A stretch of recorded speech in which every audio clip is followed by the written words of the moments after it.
Şöyle bir düşünün. Koskoca bir medeniyet, zamanının süper gücü bir anda haritadan siliniyor. Sanki hiç var olmamış gibi. İşte bugün tarihin bu en büyük gizemlerinden birinin koca bir çağın nasıl aniden sona erdiğinin peşine düşüyoruz. Gözünüzde canlandırın. 3000 yıldan daha uzun bir süre öncesindeyiz. Doğu Akdeniz'de imparatorlukların cirit attığı, kralların birbirine kardeşim diye mektuplar yazdığı, gelişmiş, zengin ve birbirine sıkı sıkıya bağlı bir dünya var. Ve sonra her şey bir anda paramparça oluyor. Peki ne oldu da böyle topyekün bir çöküş yaşandı? Ve bu tarihi vakanın merkezinde de o dönemin en büyüklerinden biri var. Hitit İmparatorluğu. Anadolu'nun kalbinde yükselen bu dev güç neredeyse bir gecede tarih sahnesinden çekildi. Bu ani yok oluş arkasında da dev bir soru işareti bıraktı.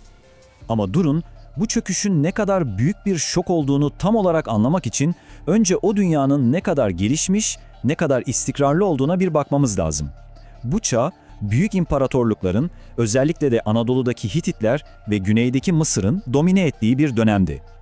Bakın, bu iki süper güç tarihin en büyük savaşlarından biri olan Kadeş'te ölümüne kapıştı.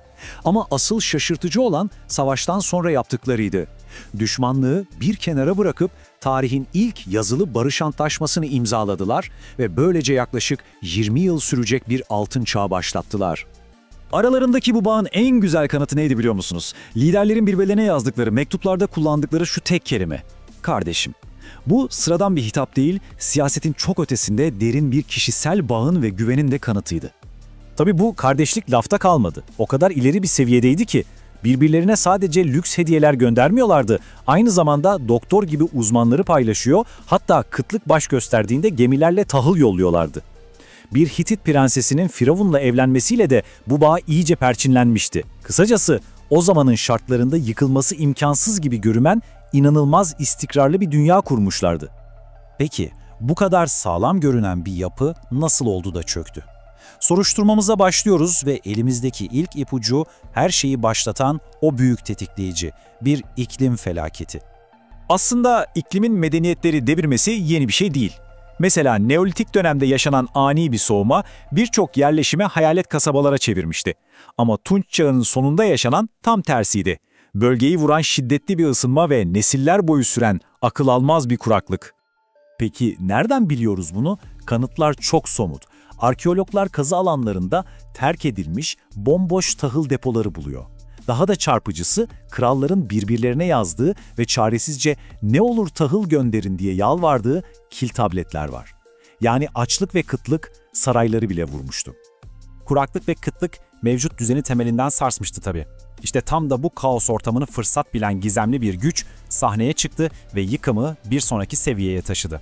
Soruşturmamızın ikinci şüphelisine, yani deniz kavimlerine geliyoruz. Deniz kavimleri, kim oldukları, nereden geldikleri bugün bile tam bir sır perdesi. Tek bildiğimiz, denizden gelen bir akıncılar birliği oldukları ve gittikleri her yere yıkım götürdükleri. Büyük şehirleri yaktılar, medeniyetin seyrini sonsuza dek değiştirdiler. İşte bu da onların görsel kanıtı. Mısır'daki Medinet Habu Tapınağı'nın duvarlarına kazınmış bu sahneler, Firavun 3. Ramses'in deniz kavimlerine karşı kazandığı büyük zaferi anlatıyor. Yani Ramses, komşularını ve hatta kardeşim dediği Hittitleri yok eden bu gizemli düşmanı yenmekle övünüyordu. Firavun'un tapınağın duvarına kazıttığı şu sözler, yaşanan dehşeti ilk ağızdan anlatıyor resmen. Hiçbir ülke onların silahları karşısında duramadı, Hatti'den, Alaşiya'dan itibaren hepsi bir anda yok edildi.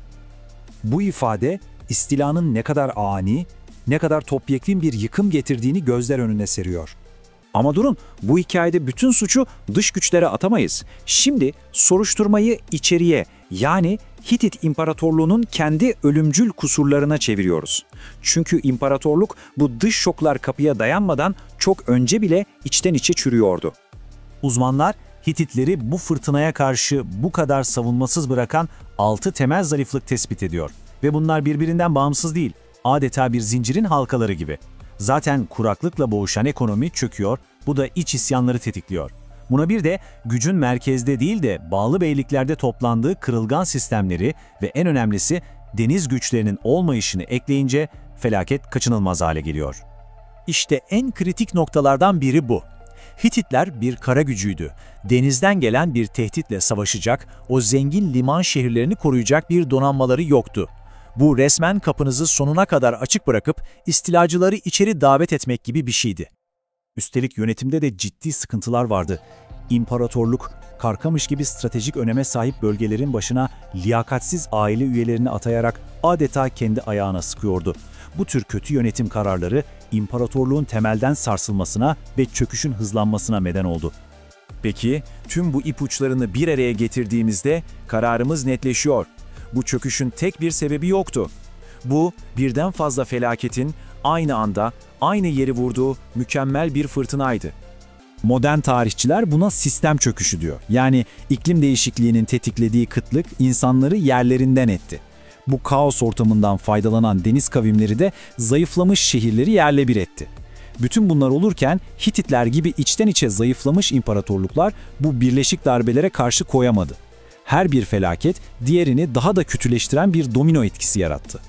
Sonuç olarak birbirine sıkı sıkıya bağlı o koca dünya, iklim değişikliği, kontrolsüz göçler ve iç siyasi istikrarsızlıkların birleşimiyle yok oldu. Bu senaryo size de bir yerlerden tanıdık geliyor mu? Geçmişin bu büyük çöküşü bize kendi küresel sistemimizin kırılganlıkları hakkında ne söylüyor olabilir? Bizim dünyamızı yıkmak için nasıl bir fırtına gerekir?